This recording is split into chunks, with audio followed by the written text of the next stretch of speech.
So let me start this in a very honest way. This topic is personal for me, and I feel like it will make more sense if I start with my own experience before breaking everything down.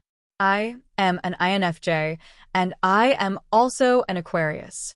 I already know some people will react to that combination because both are known for being very in the head, very observant, very detached at times, but also very emotional in a quiet way. And that mix can be confusing, even for me. I am not going to pretend that I fully understand it because I don't. And I think that is something people need to hear more often. Not everything about personality types is clear. Not everything fits perfectly. And that is okay. These things, whether it is MBTI or zodiac signs, are just tools. They are guides. They are not strict rules that you have to follow. I notice that a lot of people get stressed when they read descriptions that do not match them 100%. They start questioning themselves. They ask, am I really this type? Or am I doing something wrong? And honestly, that kind of thinking makes things worse. Now you are trying to fit yourself into a box that was never meant to fully contain you. I have done that too, so I understand how it feels. So let me make this clear. This is not about forcing yourself to match a label. This is about understanding patterns and then deciding what actually applies to you and what does not. Also, just to be responsible here, I am not an expert. I am not a psychologist. If you are dealing with something serious, something that affects your daily life, please talk to a professional. This kind of content is for reflection, not for diagnosis. Now, going back to my experience as an Aquarius, let me be real about it.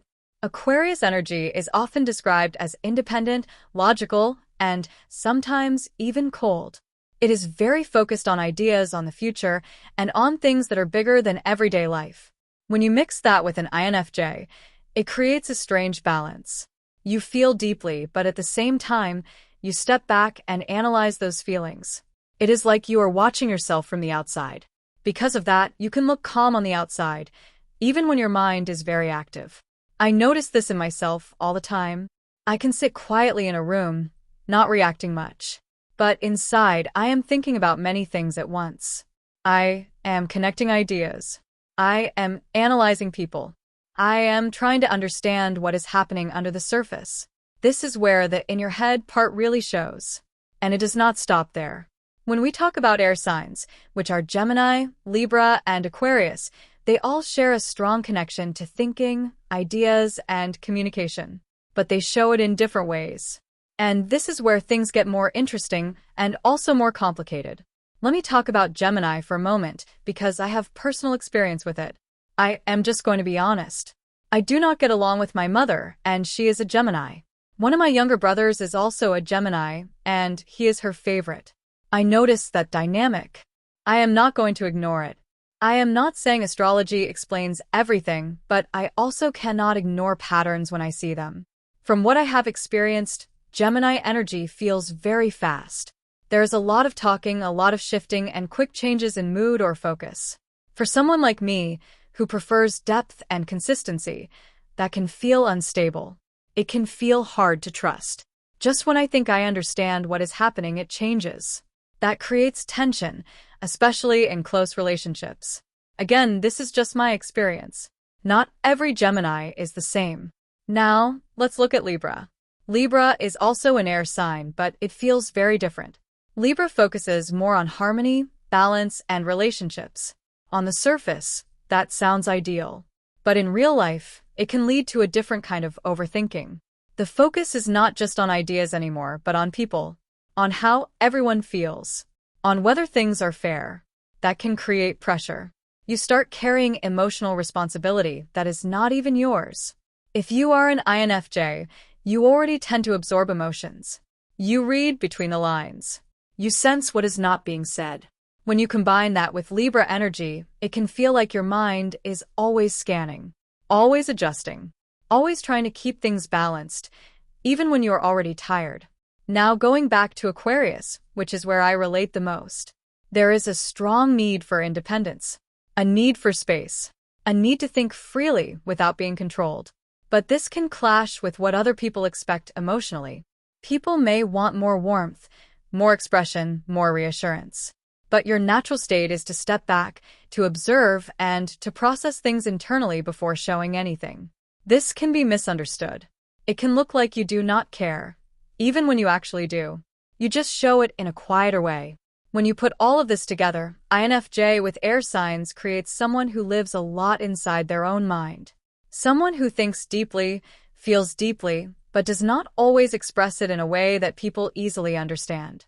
That can lead to isolation. Not always physically, but mentally. You feel like no one fully sees what is going on inside you. At the same time, you are trying to understand everyone else. That imbalance can be exhausting. Let me be very clear about something. None of this should be used as an excuse to judge people or avoid growth. At the end of the day, your behavior, your choices, and your actions are still your responsibility. These systems should help you become more aware, not more limited. If you notice patterns in your relationships, like I did, it is okay to acknowledge them. But it is also important to look deeper. Ask yourself what you need. Ask yourself what you are willing to accept. And ask yourself what needs to change. Growth comes from awareness and action, not from labels. I think this is something people forget when they focus too much on personality types. They start explaining everything using labels, instead of working on what actually needs to improve. I am saying this as someone who is still learning, still observing, and still trying to understand things one step at a time. If you relate to this, if you feel like your mind is always active, always thinking, always analyzing, especially in relationships, then maybe this gives you a clearer view of yourself. Not a complete answer, but a starting point. So let me leave you with this. Do you feel like your personality helps you connect with people, or does it sometimes create distance, even when you do not want it to? Thanks for watching. If this video resonated with you, please consider hitting the subscribe button. I want to be upfront and share that I use this text-to-speech voice to tell my stories because as a full-time ESL teacher, I have to be very careful with my vocal cords. Managing vocal nodules means I have to save my voice for my students, but I didn't want that to stop me from sharing these unfiltered thoughts with you. I'm Jhonna, and I'm currently working toward my goal of 1,000 subscribers so I can finally monetize this channel and turn this passion into a sustainable part of my future. This is my diary of solo living here in the Philippines, and your support, whether through a comment or a sub, helps me keep this channel growing. If you would like to help out even more, you can check out the Buy a Treat for My Pets link in the description.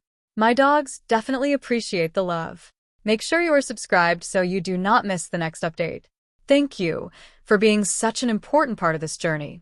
I'm Jhonna, and I will see you in the next one.